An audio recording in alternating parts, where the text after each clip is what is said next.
Hello guys and welcome back into a new brand video. In today's tutorial, I'm going to show you how to save GitHub files. So make sure to watch the video to the end and follow these simple steps.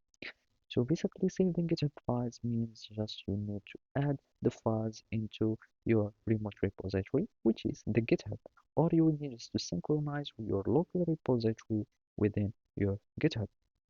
And simply you will be needing to go to your repository and then you will be needing to commit the changes or push the changes into your GitHub so you can have all your changes that are saved in the GitHub repository. And one way to do it in this way is easy is by accessing your repositories from the GitHub desktop.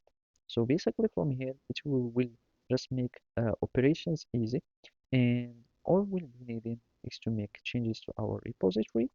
We can simply, for example, just go to this project, and this is the repository we are working on. I'm just going to show in Explorer. Here, I'm just going to add some changes. I'm going to save the changes, and basically now we don't have these changes added here. So as you can see, we can go to the txt file. Here there is no changes, and basically now we have the changes on our local repository. As you can see, we have added these numbers. Now all we'll be needing is to commit to our repository. Now we have only the changes on our local computer or on our local repository. Now we will be needing to push these changes into our remote so we can save these changes, and basically they will be saved there.